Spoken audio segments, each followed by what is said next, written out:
Hello, this is David Everest, Secretary of Mining for Twin Cedar Mining District, Township, Unincorporated City, and Mining Claim. And I'm here today to talk about your public private partnerships in Southern Oregon Regional Economic Development Incorporated, in a public private partnership attacking the grant of the valuable mineral estate. Um, if you go on and look up the board of SOAREADY, Southern Oregon Regional Economic Development Inc. Um, they're in a public-private partnership, and as my last video I showed you, they were in the paper.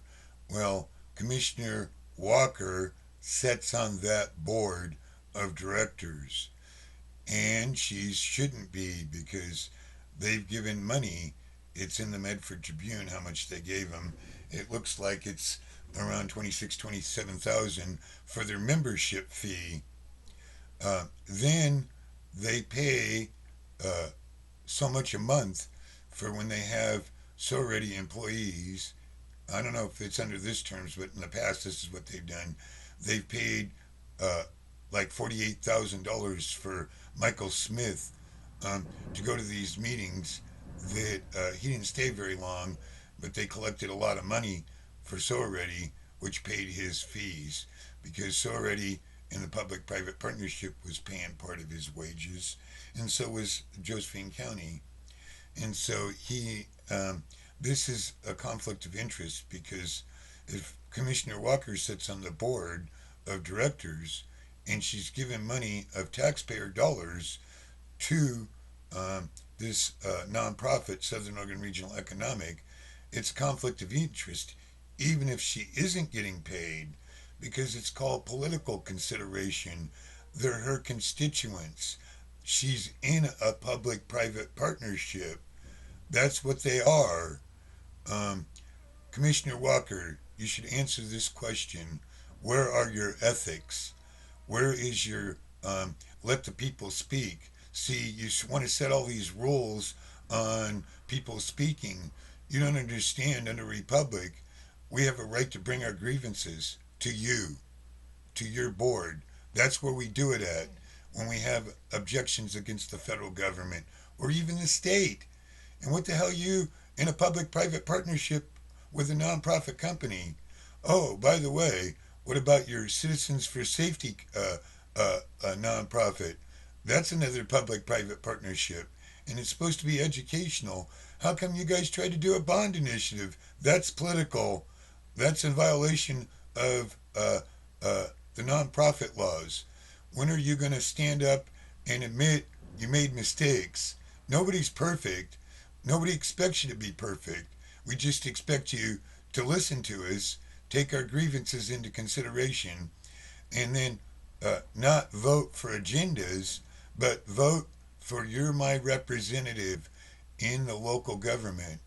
Uh, Even though I'm a representative of my local government, a township, a mining claim, a mining district, and an unincorporated city, even though two of those are governments in mine, one for the city business, one for the mining district for the mining district.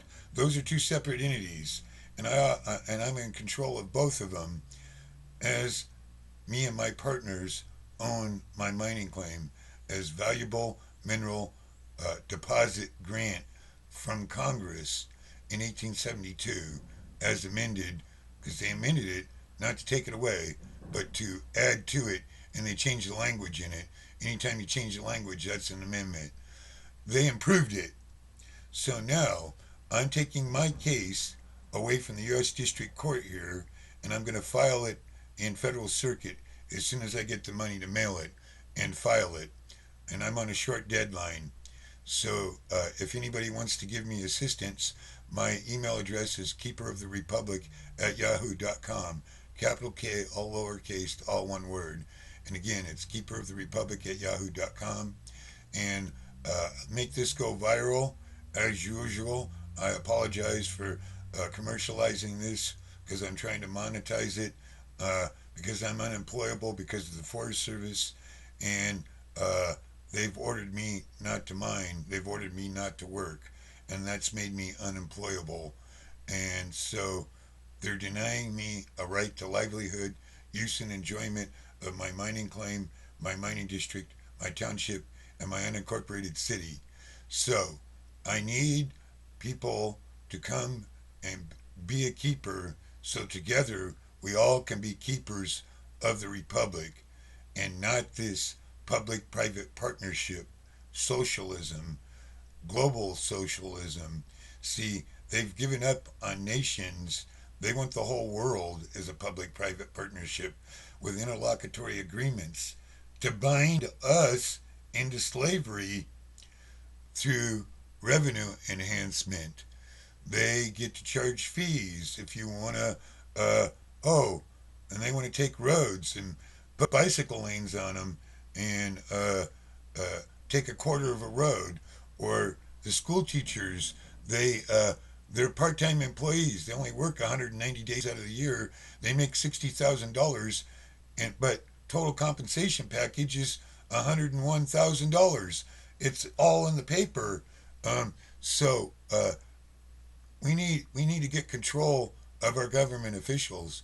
By the way, because schools are and state partnerships, and they're in public-private partnerships with these local public-private partnerships.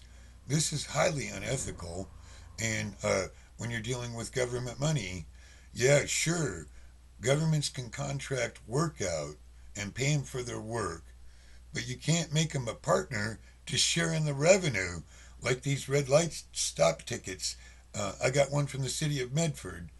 Um, I showed that I'm a local government with qualified immunity.